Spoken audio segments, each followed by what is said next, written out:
Yeah. Jacqui Hurley, welcome to What Makes You Tick. Thank Great you. to have you on board. Thank you. I have been excited to have you. It's nerve-wracking because I'm now interviewing somebody who is the best at this job in the world of sport. So to have you across on the mic is good. I'm going to pose loads of really tricky questions. Excellent. But I have a few notes. The way I kind of started off is a little setup, and one of Ireland's greatest ever sports broadcasters is how I would describe you. You've gotten to work with some of the best athletes and sports stars in the world, right? What people might know, though, is that you're an average sports player as well. Like you've been an athlete in a number of different sports too. So presumably your love for sports started at a very, very young age.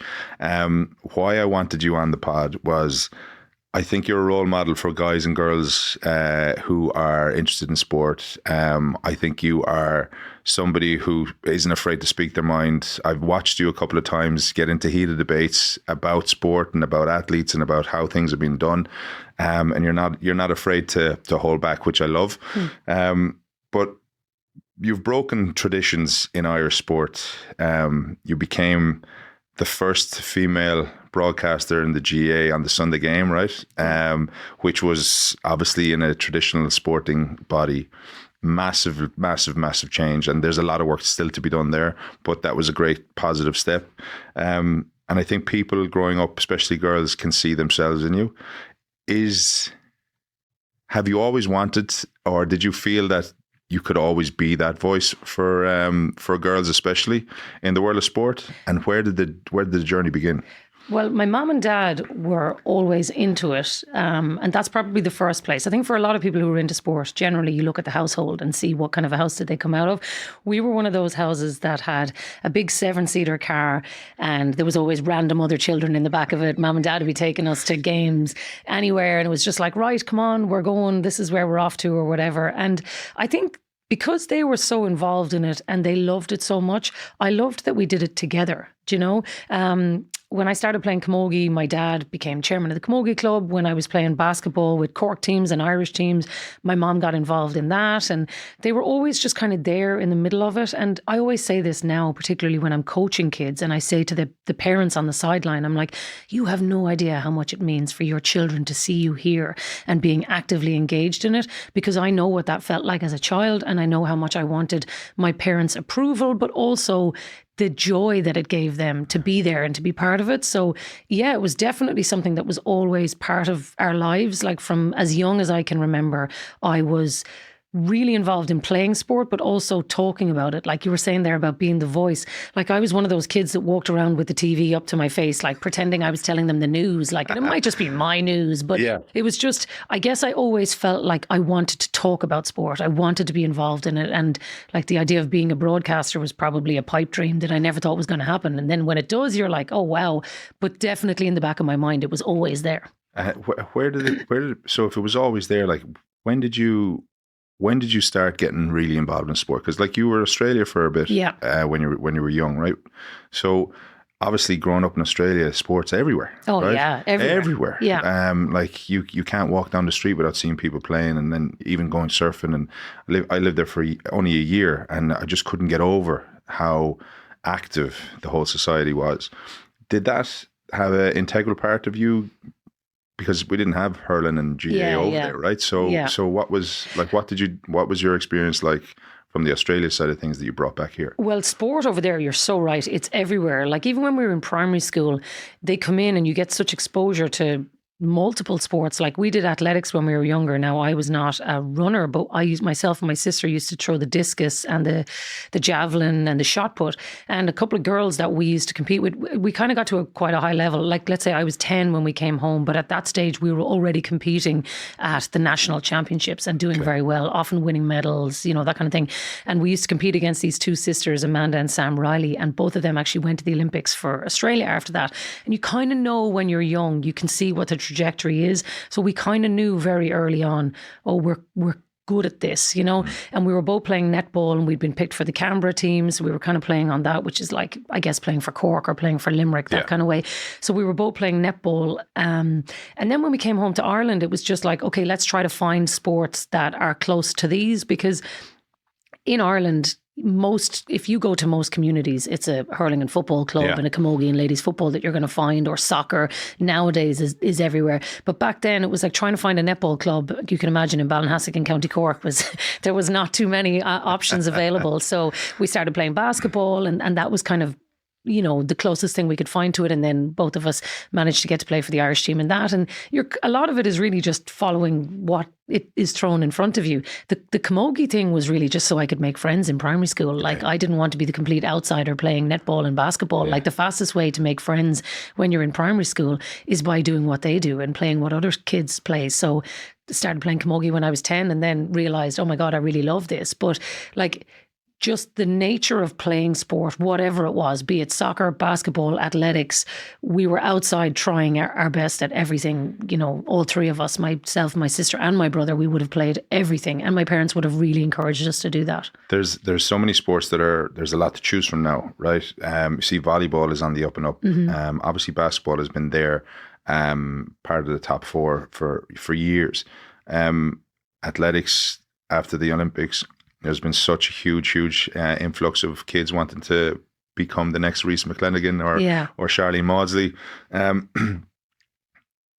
it comes to your own kids and actually getting them involved in sport, like, is there specific ones that you'd love them to get involved in? Because I've been a new dad. Yeah.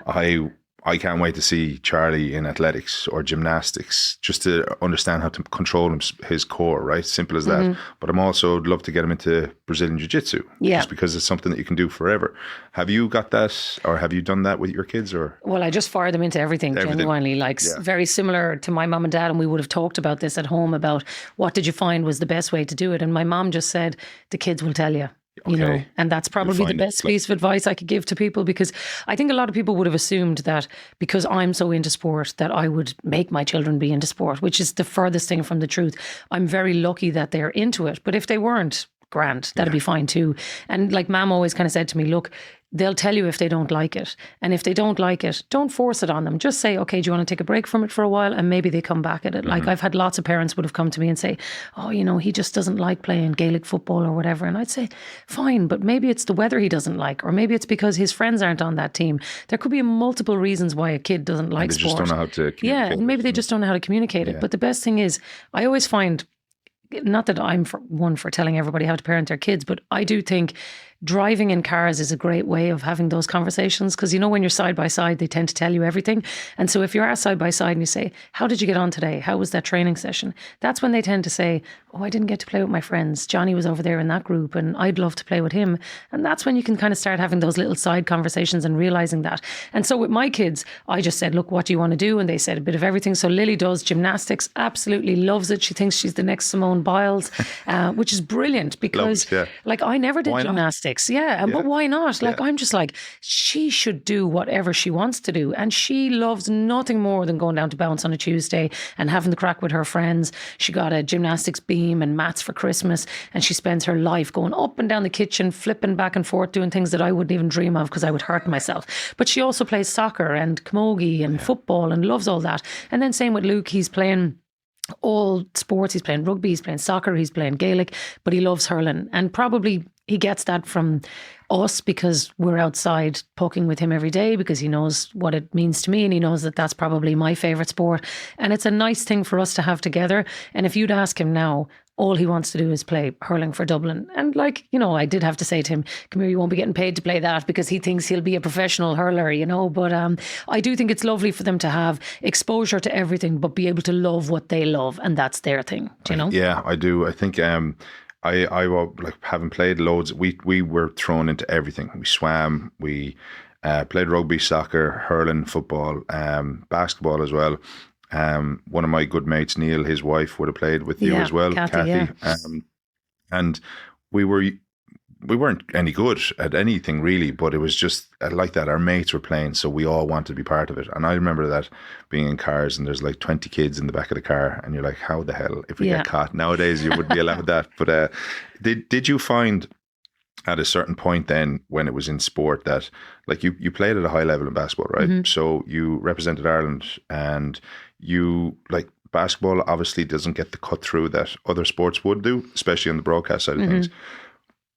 When was it that you decided, right, I'm going to make a beeline to be a broadcaster, to be in sport? Was there a specific moment that you said, right, this is it? Or Yeah, I think when I was in Leaving Cert, I had a really bad accident. I broke my neck, and like it was a real like it was an incredibly scary time in the point when it happened, but also there was the realization that I might not be able to play sport, and it does just What make happened? you. I was playing basketball. I was actually playing in an All Ireland final, and last minute of the game, it was really tight, and they were just trying to stop the clock. It's a total freak accident. A girl just ran into me to try to stop the clock, and I fractured my C3 and C4 vertebrae. So incredibly scary at the time, but it did make me stop and go, okay, if I wasn't able to play, what would I like to do? And at that time, I'd already been thinking, I was in Leaving Cert, I was already thinking I'd really like the media, and I guess that was a part of it.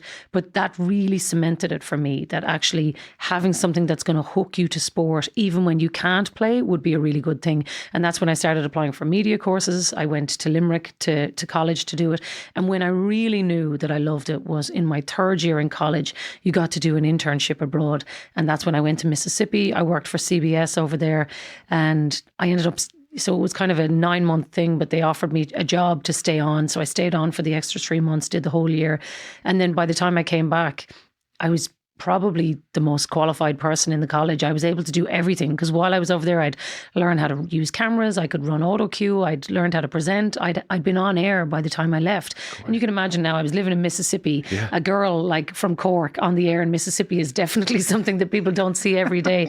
But the fact that they were willing to take the chance on me kind of cemented it for me that I must be good at this. I must have something. Did you have any kind of mentor over there that was kind of influential? Yeah, so there's a guy actually, his name is Jeff Shepherd. People would probably still hear him on the air here. He does the sport on Game On 2FM. You'd often still hear him on Morning Ireland. He was the sports director at the TV station that I worked at. And he was very like, sure, there's no reason you can't be on air. You're articulate, you can talk, you can do this or whatever. We can teach you how to do this. And then by the end of the year, I was doing everything, and it was just, I think it was the confidence of going away, because sometimes trying to get a media job in Ireland, what it's like, unless I certainly would have come through the ranks I didn't know anybody in RTE. I wasn't related to anybody in RTE. So the idea of having a job in RTE was just so far beyond the realms of possibility. But going away to America and working in a small market TV station, suddenly when you come back, people are like, oh, she was in America. It's this grand old place. But I went over there and I worked like a dog. I didn't get paid. I worked extremely hard just to be able to learn the skills that I could bring back, and then got a job in local radio, and it kind of went from there. But I think the one thing through it all was I was willing to do absolutely anything to make this work. And do you still have that approach now? Yeah. In fact, I would say I probably work even harder now than I did when I started, because I think to make a breakthrough in the media in Ireland, you need to be incredibly hardworking. You need to have very thick skin, and you need to understand that there's going to be more no's than there are yeses. I applied for loads of jobs before I got one, But now I think to stay at the point where I'm very lucky to get to do all the things that I do, but I understand that it's a very limited window. In another 2 years, 3 years, 5 years, 10 years, somebody else is going to be doing the gig and I'll be gone. So you kind of need to be able to appreciate the moment, to live in it, and to understand that, yes, you have a great job, but it doesn't last forever. But the way that I can make it last as long as I can is by working really hard, really appreciating it, and doing the very, very best that I can. So I was going to ask you 2 questions there. But the first one I wanted to ask you is that you said you get more no's than yeses. Mm-hmm. Can you think back to a time in your career that was a major challenge, that you questioned yourself and you questioned whether you were doing the right thing? Yeah, loads of them. The biggest one really is the Sunday game, because now that I have it, it's probably a lot easier to look back and say, oh, it was all worth it. But at the time, in 2017, when Michael Lester was retiring, I thought I was going to be taking over the Sunday game. I genuinely did. And that's not just my ego. I actually had been sort of given enough indications that I was well in the race and that there was a very good chance it was going to happen. So when out of the blue, I had heard on the news that Joanne Cantwell was doing it, when I say it was devastating, I mean it was like the biggest thing that had ever happened. Like I had spent so much of my life thinking that this was going to be my job. And Joanne is incredible at it. Like, so I'm glad for her because she got her dream job, and only one person can get that. So it's not like it was at the expense of me getting it, that I can't believe they gave it to her. It was actually, I'm glad for her. She's brilliant. She's earned it. But what am I going to do? You know, because once that one job was taken away, it was actually thinking about, well, what does my life look like now? Because it's not like there were, in RTE at that time, there was the soccer, which was being done by Bill and then Dara, the rugby, which Dara O'Brien was doing. And then we didn't really have all the rights to the rugby at that stage either, because Virgin Media were doing Six Nations at the time. So there was less rugby. And then the GAA had been given to Joanne. And they were kind of the three primary sports. We wouldn't have been doing the rowing or the gymnastics or the athletics that we seem to be doing more of now, which is fantastic. But it was very much okay, I've put my life and soul into this. Now where do I go? So like there was a lot of crisis of thoughts. I had been offered a couple of jobs outside of RTE and had effectively accepted one of them. I was going to leave. But there was just something happened. You know, there's a couple of senior people in RTE who reached out to me and sat down and asked me to stay. And at some point you just have to trust your gut that if they tell you there's a plan, that you have to kind of sit and wait. Even though everything in me said, well, screw you. Yeah. I'm out. Like, and there was that. And like some of it is an ego check, because sometimes you have to go, well, maybe it wasn't for me. Maybe you weren't good enough. And maybe I wasn't. Maybe I wasn't good enough then. Maybe I thought I was better than I was. And there is an acceptance there where you can look back now and say, maybe somebody else knew something that I didn't know. Maybe they thought that Joanne was further down the road than I was, and maybe I just had to wait. And as it transpired, the best thing I ever did was staying, because after that I got to do the Euros, and then I was, you know, doing a lot more soccer, which was incredible because I've loved soccer since I was a kid, got to do loads of that. And then the rugby opportunity came up. And when I say it came out of nowhere, I mean, I got a phone call on a Thursday afternoon. I was supposed to be doing a Euros semi-final at the weekend. And I got a phone call from my boss, Declan McBennett, and he said, how would you feel about doing a bit of rugby at the weekend instead? We're looking at maybe getting some rights to rugby and we want to have a look at you in that chair. And I said, okay. Fantastic. But it was such a phone call out of the blue. And what was the gap from that was 2021. Okay. So it was a long time. Now, between that though, I had done the Euros and Olympics, a Women's Rugby World Cup. So there was lots of other stuff where I had been in studio and they'd had a good look at me. Whereas my exposure before 2017 would have been, I'd done the Euros in 2016, I'd done the Olympics in 2012 and 2016. So I'd done lots, but not to the same volume. Whereas in those intervening years between not getting the Sunday game and getting the rugby, I'd been in studio constantly doing other things. So like I'd say they were much more sure about their decision by that point. There's an awful skill or a great skill to do what you do, right? Because you've got a certain amount of time, right? To try and get proper information out of somebody, right? I'm a bit, I'm in a good place where we can sit for an hour and we can have a chat, right? Whereas you're told you've got 2 minutes here, you've got 3 minutes. I'm sure you've got a producer in your ear saying, wrap it up. How do you manage to get the right nuggets? Like, how do you ensure that you're getting the right for the viewer? Because like, to make it interesting, that they want to come back and listen to that person again. Yeah, that's the skill. And the thing is, particularly across the sports, they're all different. Because let's say with the GAA, the assumption is that most people are into the GAA, and they don't have to be into it in the high sense in terms of they know every single player who's on the field, but they're all connected to it because it's in their community. So you know that they might want maybe a bit more detail, or some people might want to know everything there is to know about that person. But when it comes to the rugby, there's a lot less people who are in the 10%, you know, like, so somebody like you might be looking for something very different than what my mom is looking for. But what's the greater audience here? Is it the 10% like you who are nerds about it and know everything there is to know about the game, or is it for the 90% who just want a bit of entertainment? And I generally try to find where is the balance of the audience and how do I captivate them the most.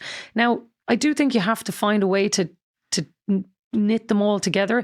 Jerry Flannery is very good at that. He always was, where he would go and he would drill into the detail, but he would make it easy for the random punter to understand, so that if my mom was watching it, she'd go, God, I learned something from Jerry today. But he did it with a smile on his face, and he did it in a good way. And I always say that to the lads. I'm like, yes, even when you are doing something that's very high detail, try to explain it in a way that simplifies it for the people who don't know what's going on inside in that ruck. And like, there's people who play the game who still don't know what's going on in there. But I do think it's just, But I just think part of the skill, though, is trying to find what's the neutral ground that keeps more people happy or most people happy. And look, you have to understand that sometimes you're going to piss some people off and you can't get it right all the time.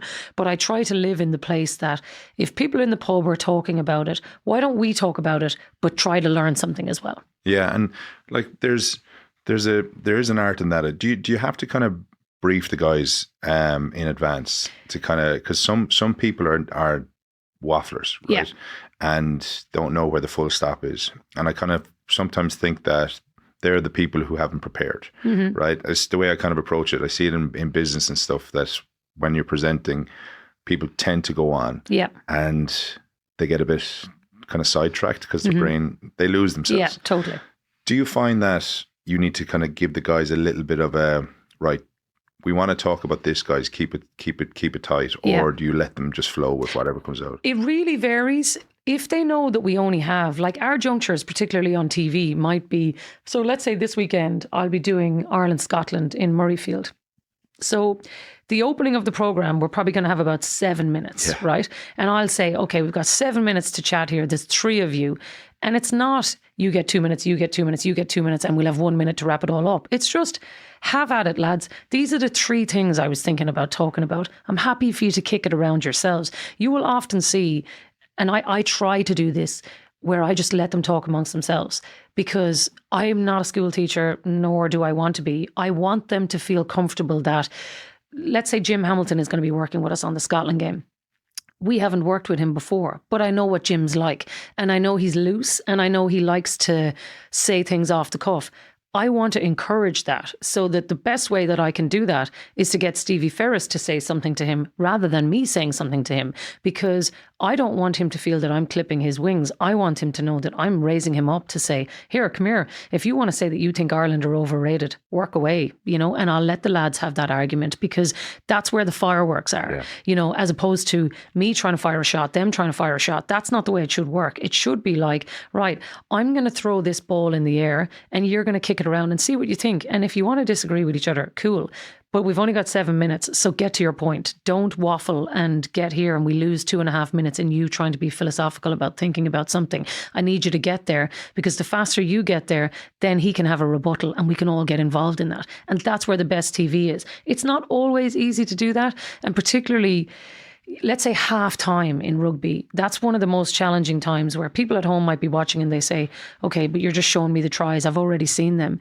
But actually it's trying to put a little detail around, why did that try happen? Where was the mistake? What did he do? And what can we show you that you might have missed on the first few? But you've only got 4 minutes to do that. So I'm trying to show you 3 pieces of analysis. I've got 3 people talking and you've got 4 minutes. That's pretty much crash, bang, wallop. I'm tearing through that. And I've got somebody screaming in my ear going, move on, move on, move on, move on. And I've got the lads looking at me going, I want to get in, I want to get in. And so sometimes you'll probably see me subtly giving them the eyes, or you might catch me giving them the odd waving my finger in the air or something. But it's really because I'm like, lads, we got to wrap it up. We got to get out. Because if we miss kickoff, then people are like, Jesus, sure, you missed the kickoff. What were you doing? But I was like, well, this is the give and take of it. So there's an awful lot of moving parts. The more you do it, the more you get used to it. And the thing is, all the gang who work with us in studio, they know how long they have, and they know, like, as soon as those pictures are over, I need to be stopping talking because we're under pressure to get out of here. But I think, in fairness, it's funny that's going on in your head, but as a viewer, you don't see that, right? Which is, I think that's the art, right? And that's the skill, because it feels so natural. It feels so fluid. It feels like you've obviously done it a load of times, but it just feels like it's exactly where it needs to be at that moment. Yeah. And I'm excited to see you over the next couple of weeks now, right? You'll see it now. Now that we're having this conversation, it's kind of like, oh shit, I saw that. I'll be keeping an eye on you. Yeah. What is your, have you got a routine? So do you know the way when it comes to playing a game, right? Some people are superstitious, put the right shoe on first and the left shoe on, or whatever. And they have to have their lucky band or whatever. Do you have a specific routine when it comes to broadcasting? Is there a case of just Not Get at all. there, do it. No. In fact, I'm actually probably too relaxed. So I'm probably not the right person to ask about this.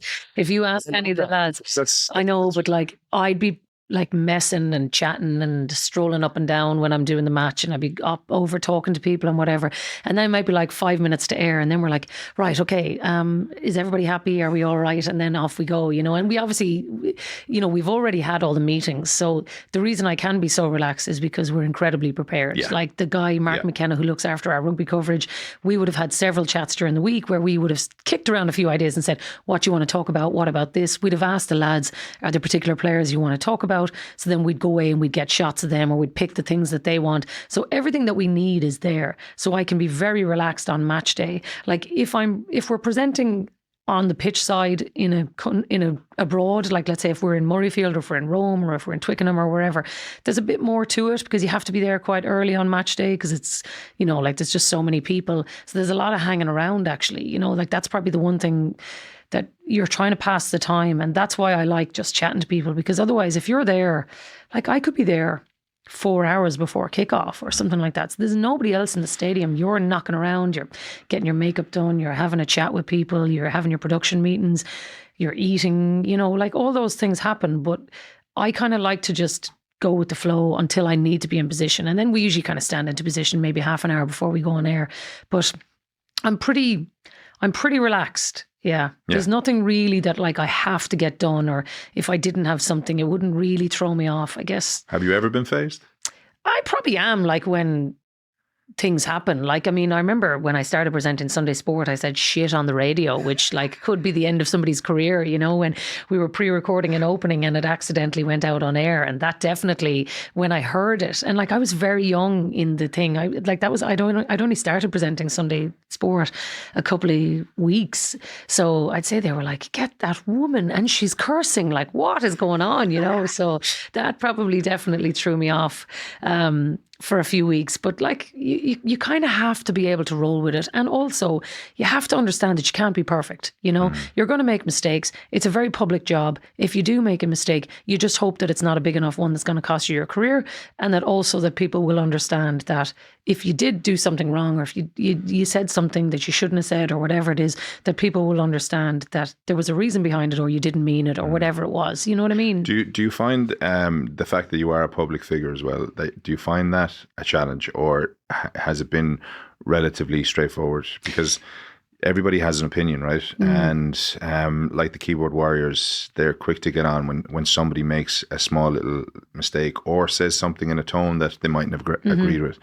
How have you managed that, or have you had to manage that? It's actually been okay, touch wood, thankfully. Yeah. The GAA is a different one. The rugby, you'd have a lot of people come over and they want to talk about Ireland because Ireland are going so well, or Leinster or whatever it is, or people know I'm from Munster, so they come over and they be, you know, just chatting about, do you think they're going to come back again? Like it's a lot of just game talk. Whereas with the GAA, the biggest thing is the Sunday game. Like it's such a challenging program. So the most conversations that I have with people is, oh, could you not show more of Kildare or Leitrim or the Sligo hurlers or whatever it is? Like that's the conversations where I actually find them really engaging. Like they're the ones where I actually never mind it. And I always say this to people, don't ever feel that there's nothing that you can't say, because I actually agree with most of them. Like if people come over to me and they say, oh, the Sunday game, you didn't give enough time to this, or you didn't show this, I'm like, yeah, I agree. You know, like that's the challenging part of doing a show like that, where it's the only highlights show that we really do anymore, because I mean, lots of people have moved away from highlights programs, but the Sunday game is one of those that has just outlived everything else, and it stays because it's a staple of people's lives. But people love giving out about it, and they give out about it every week. I just try not to, particularly, the one thing that I would do is when I come off the air at 11 or half 11 on a Sunday night, with whatever length of program we've done, I would never go home and type the Sunday game into X, because my God, like what you would find out though, was just because people are inevitably going to give out that you didn't get that right, or you didn't do that right, or you weren't fair to this, or you didn't show enough of this, because there is no right answer. You cannot possibly get that program perfect, because there's if you show too much of Dublin and you haven't shown enough of Mayo, or you show too much of Kerry or whatever. Do you know what I mean? Yeah. Because you're going to piss off somebody in one of those areas, or somebody says something about one of the managers and somebody else wants to have a cut off them. That's when that becomes difficult.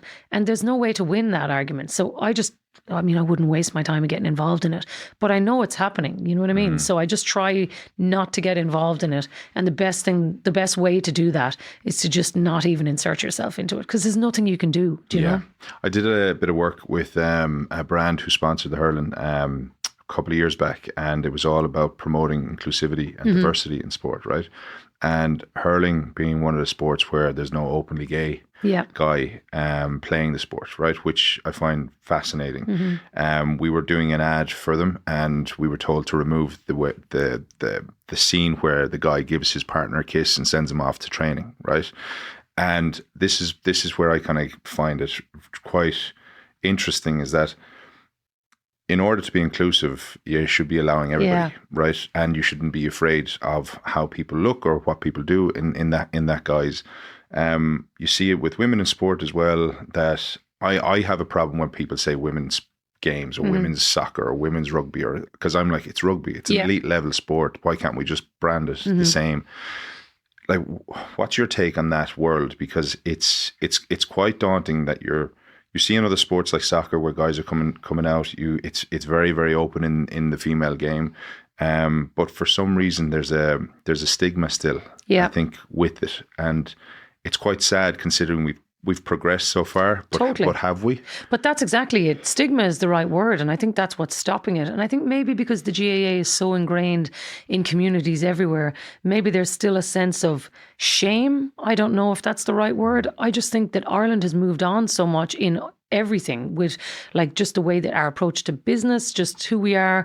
As you say, the women's game seems to be miles ahead with so much of this. You do wonder when the men's game is going to have a truly inclusive space. I'm just not, I know that the supports are there, and certainly from talking to the players who privately certainly feel that there are supports. I just don't know if publicly, I think particularly with an amateur game, if anybody is willing to take on what would be a perceived risk of having their story out there. Even with Donald Cusack, when you'd listen to him speak and just his own journey, like that's a very long time ago, and it hasn't really progressed since then. He's still the person doing all the speaking, and the person backing him up seems to be so many females from the game. You would love if we could get to the point where the men would feel as comfortable. Yeah, I think our approach was when we spoke to people in the LGBTQI plus community, they were sick of talking about themselves. Yeah. And they needed allies. So we created the territory of allyship, which was, we had Grode Hegarty and with Joe Canning, who were promoting, saying, be yourself. Because if you had these heroes of the game who are the best at their level, encouraging everybody else to do it, it kind of felt though that even though the guys were so behind the whole idea, it still came across a little bit as lip service. Yeah, totally. Because I think until we see it happen, because my kind of take is, there was a lot about women's sport about catching up to the viewers and the followers of the men's game, right? Mm-hmm. So that's on the kind of the media side of things. But there was so much that the men's game could learn from women's sport about inclusivity, about diversity, about authenticity, that seems to have been ignored. Yeah. And I wonder, is it going to change, or like, will it change, considering Donalogue's piece has taken so long for people to move forward? Yeah, do you think there's a change coming, or do you think it's... I don't. Yeah. I really don't, because I just don't know, like, what more can happen for people to feel comfortable? Because in their workplaces, in their families, in their communities, all the supports are already there. So now it's a personal choice. And in an intercounty dressing room, if people feel that there's anything that's going to be used against them, or make them feel marginalised, or God forbid that they go out into the pitch and somebody says something to them, if all of those fears are circulating in somebody's mind, then why would they choose to step outside the box and have somebody fire shots at them, particularly when this is not their job, this is their hobby, this is their life, this is something that should bring them so much joy. I do think it's very difficult. I think even particularly for the age profile of a lot of the intercounty players, they're going through a lot at that stage of their lives, and I think we're asking a lot of them because, like I said, it's not the professional game. Whereas if you compare it to rugby in Ireland, where, there is a professional sport and there does seem to be the supports of it, I just don't know how we can help the landscape. But I do know that everything that is being done in the background to make people feel supported, I don't think it's ever been a better time to be a Gaelic player and to feel that you have all the supports of everything that you need. Yeah. It's an interesting one. I don't know where it's going to go, but like I would love to think, for now that I'm a dad, right? I just think about all these things totally differently from where I was 7 or 8 months ago, right? But now that I'm a dad, I'm like, I just would want to make sure that he grows up to be somebody who is accepting of everybody from whatever creed or culture they come from. Totally. But in the same breath, it has the freedom to express himself in whatever way he wants. Yeah. It's heartening to hear that you feel that the supports are there. It would be heartening to see somebody come through and get the support in public. Yeah. You would be seen as a role model, right, in the world of sport and sports broadcasting, right? For adults as well as young people coming up and growing up, right? What's the message that you would give to parents, right, for their kids as they're trying to figure out what they want to do, whether it's in sport or in their career or just in general? What advice would you pass on? The best thing is to just let kids be kids. I do think there is a bit of a rush now to look through where they're going to go to secondary school. What are they going to do? What are they going to do in college? Can we do this for them? Can we do that for them? And for parents, you're trying so hard to give your kids everything that you kind of forget what it was like for us. Like when we were growing up, we were just sent to play with one thing that was called outside. The door was slammed behind you and it was I'll call you for your dinner. And we were grand, Yeah. And I know that the world is different now, but I do try to take that approach now with my kids. They come in from school, they do their homework, and they have to do their homework before they go back out, and they know that. But then they're outside, and it's like, it's the best education for them because they're knocking into each other in the street. They're having fights with their friends and coming back and doing that. And they're all the things that kids should be doing. But sometimes I think for all of us, we have to stop ourselves and remind ourselves they're just kids. Just let them play, let them learn, let them get there at their own point. And if there's some day they don't want to do it or they don't want to go to, like, they left something on every day. Like you'll see this now with Charlie as he grows up. But like, we are in the car every single day going to something. We're at, whether it's like gymnastics or soccer or GAA or swimming or beavers or whatever it is, we're out the gap every day.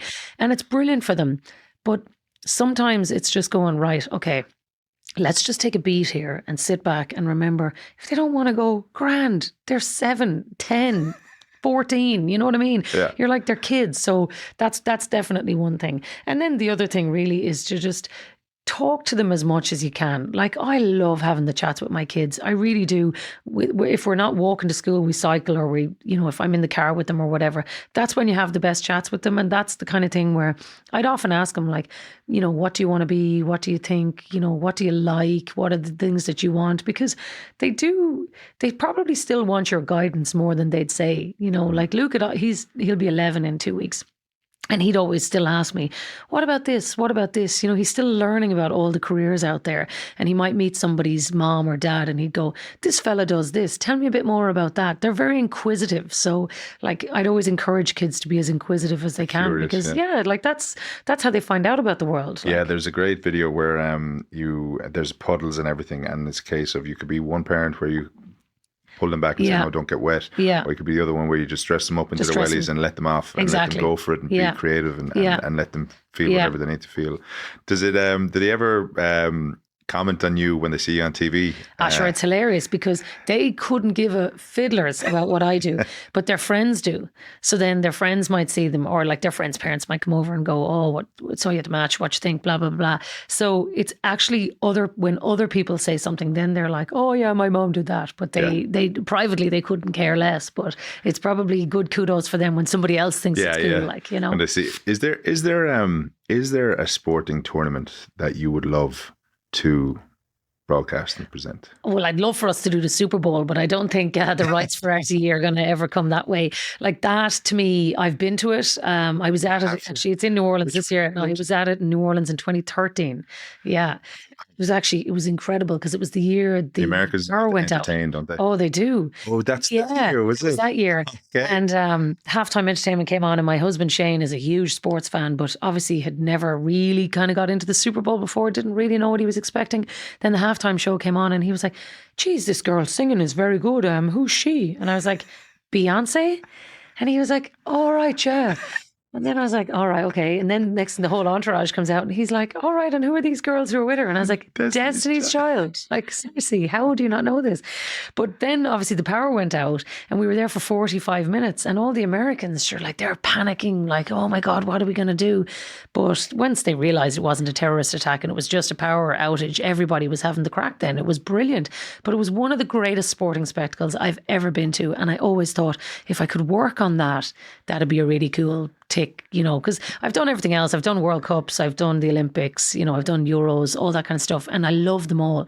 But a Super Bowl is a truly global spectacle. So, Yeah. But I don't think it's going to happen anytime soon now, I'll be honest. Who knows what could happen? Yeah. There's a lot more Super Bowl teams coming to Ireland, you know. That's true. It mightn't be a Super Bowl, but it could be a game that's... I need to get on board with that now, yeah. That'd be unreal. Is there you talked about your career and that, like, in 4 or 5 years' time, there might be somebody else doing your job. Do you ever... How important is it to live in the moment then?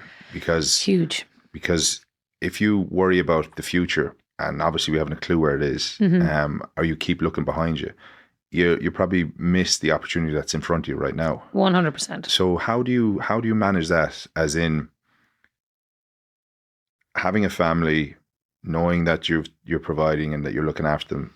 Like, what's the drive for today to make sure that you're kind of securing yourself in the future? Well, one thing is perspective is everything. First of all, like my brother died years ago, and I do think once you've lost, like he was 25 when he died, I was 27. And once you've lost the youngest person in the house, it teaches everybody else in the house to live, because it's not the natural order. It's not the natural order for my parents to have buried their youngest child because he died in a car accident. And we are forever wondering why, how it happened, why us, all of the questions that every family in Ireland who listens to this understands. But what it does teach you is perspective and living in the moment and understanding how blessed I am to be here, and thinking of all the days that he would love to be here that he's not. You know, he never met my children, he never met my sister's children.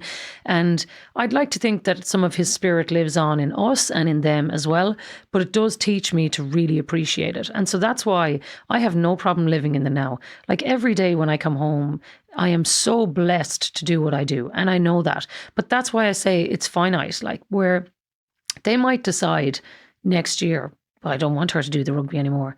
I'll be like, okay, fine. I have absolutely loved it and I have lived it, you know, and I have made sure that every day I did the best job I could, but that I had the crack. You know, I think anybody who knows me knows I'm usually smiling, I'm usually messing, I'm usually having the crack. And it's because I know how important that is. Like, I don't ever want to feel like at the end of the day, oh God, I've had a really sad day today. I didn't enjoy that, because I'm much more in the now and the present of, oh God, sure, like, what's the worst that could happen? The worst has already happened in our house. So everything after this should be good, should be positive. So I guess that's probably what teaches it. And the perspective of that probably makes me a little bit more leaning into the positive. Yeah. And how long ago did that happen? 2011. Wow. Yeah. Because I puts things into so much perspective. Yeah. Like having spoken to David Gillick last week, or in the last episode, I always said to him, I said, I'd never had that challenge like you, or I've never been depressed like you. And he always said it's all relevant, right? Yeah. Because I think in Ireland, the psyche is that we never pass on our burdens or our worries to people because we don't want others worrying about it. But was your brother quite sporty as well? Very. Was he? Yeah, he was. And real outgoing. And like, that's the big thing where like, he was always like, so his name was Sean, but everyone used to like, oh, Big Shawnee. Cause he was like, you know, he was an Irish motorbike champion, but like he was like 6'3", like strong, like, and so you'd see him and he might be on a spinning bike. He'd nearly be taking the bike off the wheels. Like, he was just constantly on the go, big gregarious laugh, like really good crack. And I think when somebody like that is missing out of the room, it makes you want to have their spirit continue somewhere, And so the best way that you can do that is to go, oh, geez, he would have loved that. He would have knocked the crack out of that. So like, particularly when we had our kids, I was like, God, he'd love, like Luke in particular. Like, my son is like blonde hair, big smiling character, and when he was born, I'm sure for my mum and dad there was a little pang of heartache, because it was like he looked like Sean, and it was this sense of, what are we going to do with this bright blue-eyed boy now, but actually Luke loves when we talk about him and he'd say, oh, did Uncle Sean do that? And we'd say, I was going to say, it's lovely.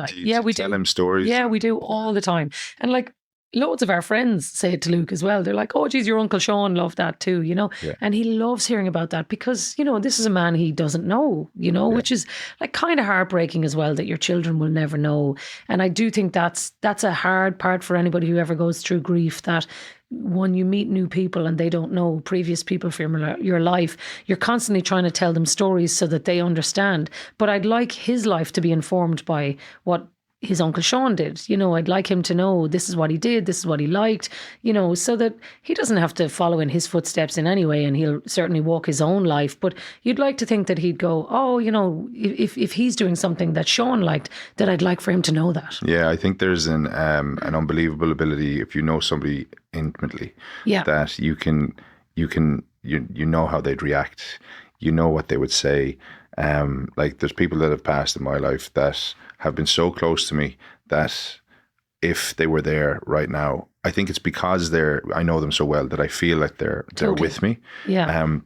I wouldn't be a big believer of religion and all that stuff, but I do believe that people can stay with you because you've spent so much time to get to know them and to live with them, that it's nearly just innate. Yeah. And we have had different things where, like, we've gone to, I wouldn't be very religious either, but like, we would have gone and to kind of like just see over the years, is there a way of like, it's things that happen, like where you might see like butterflies in the house and different things like that. I'm a robin. Yeah. Like we'd have things like that where you'd go, oh, there he is, whatever. Or like his song was Good Feeling, Flo Rida. I don't know if that song, sure. But it's on all the time, and it would come on in like the most random times. You'd be thinking about it. Like, I was walking into the Aviva the other day, and it was like an unbelievable day. And obviously I was just after finishing work doing the Scotland-Italy game, and I was walking down to the Ireland game, and I was just listening to a loop. Like, it was just like this random playlist on my Spotify as I was walking down, and I was actually just thinking in my head, geez, that was a great day. And then it just came on, and like, sometimes it's just, now lots of people might say, oh, that's total coincidence, but it's not, because to me it's not. You know what I mean? In those moments, it's just a nice little reminder that, hey, listen, I'm still watching out over you. You can find meaning in moments if you're willing to open your eyes to them. And you need to be open to that too, because for me, it's important, and it allows me to feel closer to him, and it allows me to feel in that moment, okay, great, I can take a beat, I can think about him, and then it can give me that perspective as well. Do you have a moment that you had with him that stands out? Yeah, like there's lots of them. Like the first, so I had this like a band that I wear on my wrist oftentimes, and the first time when I was doing the Sunday game, I just put the little band on the chair, and so I'd see it there and I'd know it, and it's just a reminder that you got there in the end, and even like when I had my kids or whatever, like there's times when you are thinking, God, like it's so, I would love for him to be here for this, even when he was here, is there a moment that stands out to you? Oh, here, sure, we were always having the crack when he was here. Like, my God, there's just so many moments of Christmas time in particular. He used to always be board games in our house where like we're demons now in our house still now. The competitors come out today. Like, it's not good. Like, we're actually not good people when we're playing board games. My friends won't actually play with me anymore because I'm too competitive. It's actually really not a good quality in me. But he would have brought out the best and the worst in me. Like, we'd be having full on roaring matches across the table, and my mother would be like, you're a disgrace, but like, that's where the crack was. Like, and Christmas time in particular, we generally buy a new board game every year, just because, like, we'd have, okay, he would have loved this one, let's get this or whatever. And we got one called Beat That last year. And it was just like ridiculous games, like against each other, like who can carry the chopsticks with a dice, and this kind of thing. And then that's when you're like, oh, he would have loved these, because playing games with each other, that's where most of the magic happened in our house, when we were all sitting around the table playing something together. Yeah. Listen, I'm sure the void will never be filled, but the fact that you can speak openly about them and honestly, and I'm sure it gives strength to your family and to your folks as well. I'd say I'd say he'd be super proud of you. Oh, thanks. And I've never met him. I actually didn't know that had happened, and that's how poor my research was beforehand. Yeah. That's a fair tribute to him, in fairness. Oh, thanks. Cheers. My next question actually was going to be, what's your biggest challenge? But I think that potentially could have been it. In terms of broadcasting perspective and kind of looking at those who had gone before you, mm-hmm. who was the one that you looked at and went, geez, do you know, they're doing it. They're doing great. Bill Hurley. Really? Oh my God. I absolutely loved that man. Loved him. And admired him from afar when I was younger, watched him, always thought, I loved that, how at ease people were with him. If you ever watch him back in studio, and God rest his soul now, but I always reference him. And I'm sure that does give his family great joy to know how much he was loved, because I think that's the one thing after somebody has passed away and they've had such a big legacy, that you'd be worried that at some point that gets forgotten. But I just don't think Bill ever in the corridors of RTE will ever be forgotten, because what I always used to love was people used to think he was playing the fool, that he'd ask like what some people might perceive as stupid questions. He'd be like, what happened there, Eamon? And then Eamon Dunphy might describe whatever. But he knew what happened. Yeah. He was just doing it to get a reaction from Eamon.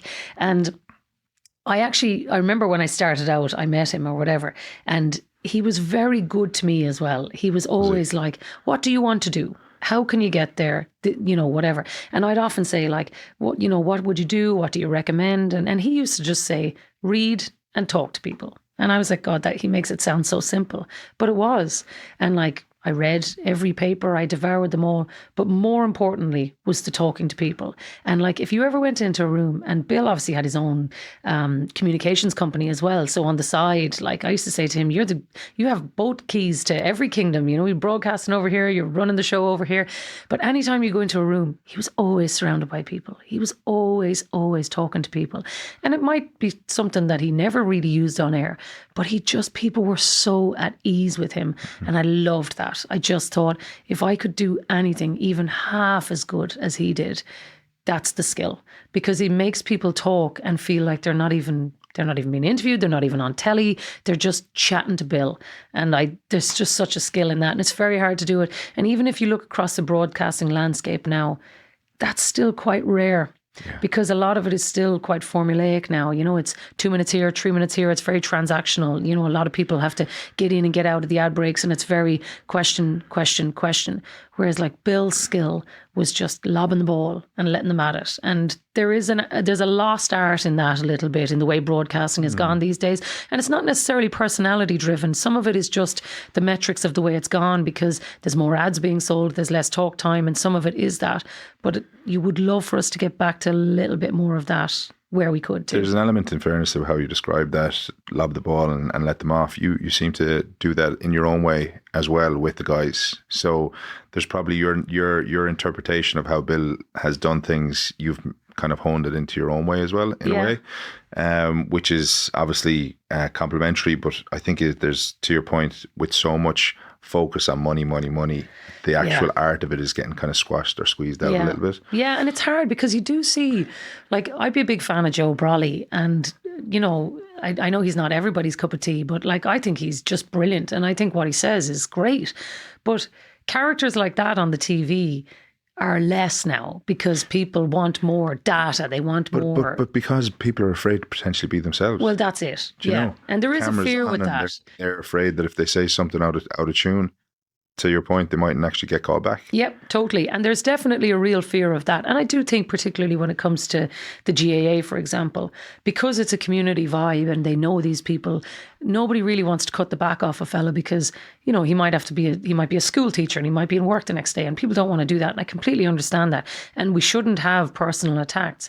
But I do think there is somewhere in the middle where there was some of the storytelling and some of the fun that was there maybe isn't as present anymore. Yeah. If I ask everybody this question, right, and I'd love to get your take on it. So communications, coming back to it, if you picture yourself driving past a billboard, massive billboard, you've got 3 seconds to pick up that message, right? But this is your message to the world, right? So this is you leaving, it's on the last day and you're leaving your message behind. What would that message be? Enjoy it. Just whatever it is. Like, it's very hard to pinpoint on one thing where you're saying, okay, what do you want it to be? What I'd like for people, if they think of me and what I do, right, I'd like to think that people think she's professional, you know, she puts a lot of time and effort into her job, but she's also not afraid to have a bit of crack. And I think that's probably who we are and who Irish people are. Like, I've traveled a lot all over the world. So have you. You know a lot of people who don't live in this country.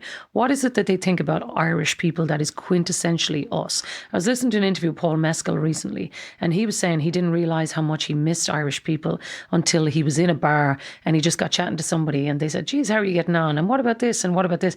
And they'd been speaking for a half an hour and he didn't even know this person. That's not normal to people who are not from Ireland. Whereas to you and I, we think there's nothing in that. That's just part of who we are. And I think I'd like to think that that's who I represent, where I love chatting to people. I love human connections, but I love enjoying it, whatever it is, whether it's like sport, music, entertainment, having the crack with my kids, going to it. I'd always like to feel like I lived it to the absolute max. Like, I very rarely say no to things that I feel can enhance my life. And I don't mean like, okay, I'd like to do that, but I can't because it doesn't fit with my schedule. I mean, like, if there's something that I want to make it happen, I will do my very best to make it happen because I think there's value in it for us to be able to get the most out of it, to enjoy it. I try to live it like that. Do you know what I mean? I love it. And like the fact that you have traveled the world and you've seen all the different cultures and you've probably taken glimpses of them all and brought them back to Ireland in different ways. I do think that there's nothing better, to your point, about going out and just having a chat with somebody and there's no intentions. It's just having the crack and having the fun. I'd love, on a selfish note, to get a bit of advice off you, right? Because I've been doing this now for 5 years. I set it up in 2020, January 2020. Geez, time flies, doesn't it? Yeah. So 2020, I set this up all born out of something that happened to me in 2019. Things didn't go the way I was kind of planning, and it was kind of all about trying to refocus myself and where I wanted to go in life. And one of the things that I found is that I love people and I love helping people in certain ways, right?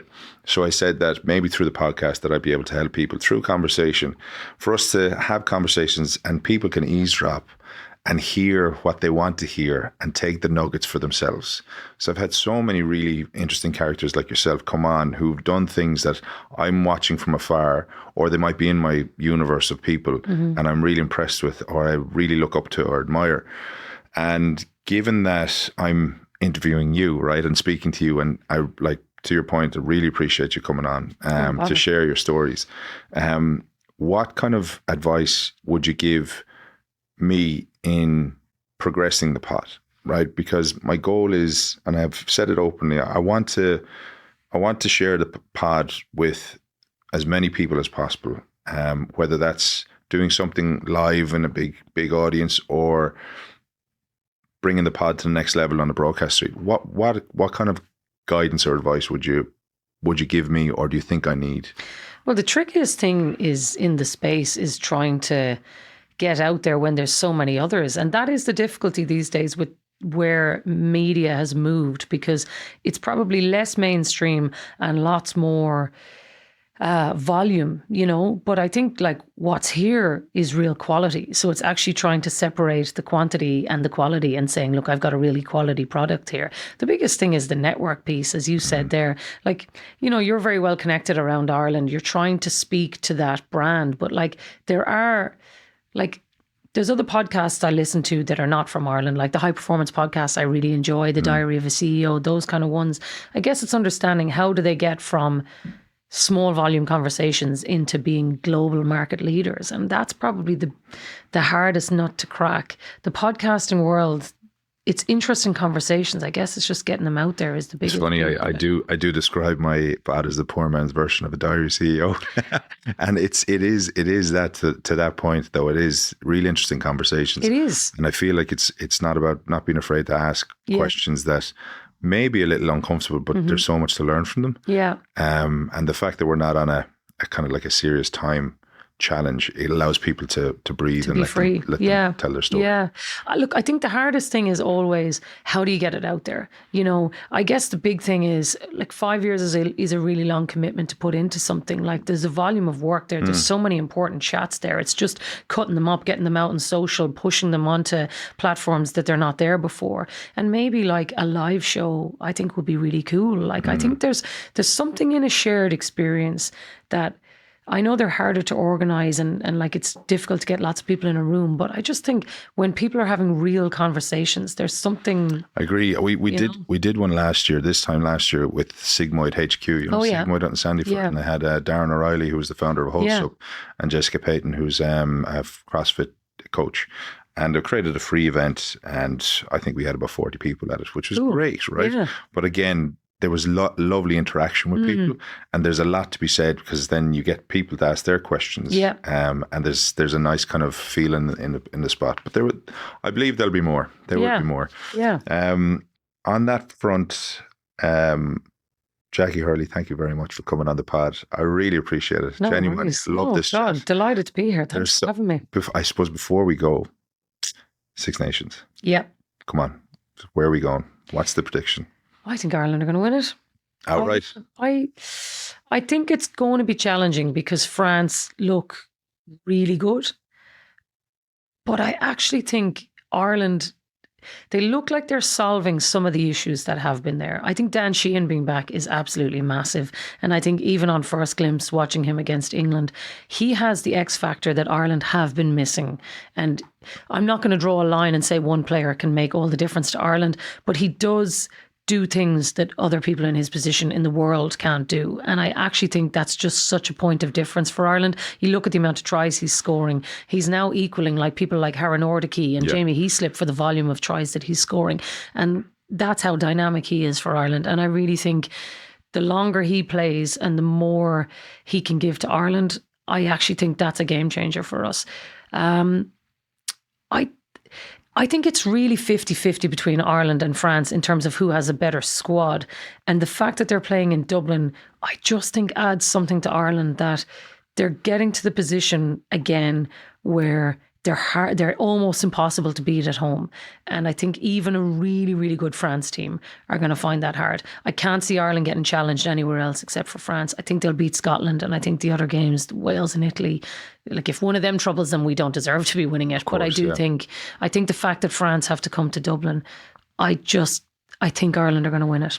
And with the British and Irish Lions on the horizon, Caelan Dara's nod to be captain. Yeah, I actually think he's shown himself to be really kind of a very open leader. You know, I don't know if he was necessarily the most obvious pick at this time last year. He was certainly somebody that was being talked about, but I think his growth trajectory as a leader in 6 months has been really apparent to see. I think he's spoken really well, but more, I think importantly, I think he's been better. I think he's actually improved as a player since he's become captain. And even you listen to Brian O'Driscoll talking about just being the captain and the extra load that it puts on a player.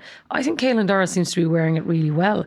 And there's, apart from maybe Maro Itoje, I don't know if there's another obvious captain choice there. So he's definitely going to be in the conversation. And if Ireland win a Six Nations, I think he's a shoo-in for it. Yeah. I think even if Ireland don't win, I think he's probably an obvious point for discussion. And I think Andy Farrell's relationship with Ireland, I'd be surprised if he doesn't go with an Irish captain, because I think it's going to be a largely Irish team based on what we're looking at. It might be like who from Wales is going to get in that starting team. I don't know.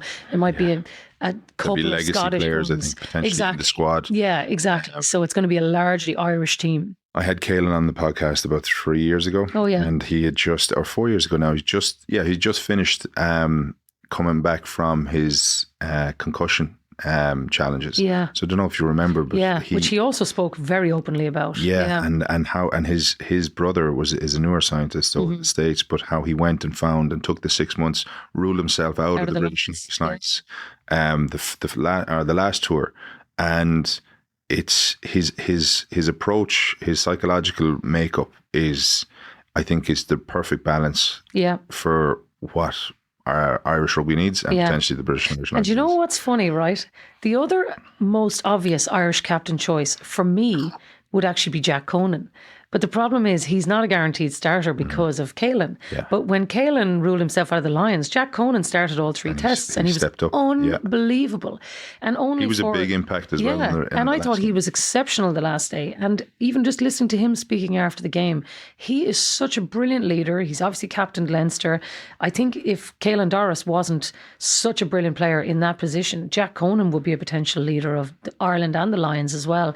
I guess that's just the challenge of being from Ireland. That's and it. Leinster. We're spoiled for choice, isn't it? Which is amazing. But listen, on that note, thank you so much for coming in. I really appreciate it. If people wanted to reach out or catch up or follow you, where would they go? You'll find me on Instagram. You'll find me on X. I am less likely to engage in conversation on X because I really use it as a platform to just keep tabs on what's going on. But if you want to reach out and have a chat, I'm on Instagram. You will find me on there. Jacqui Hurley, thank you very much. Thank you.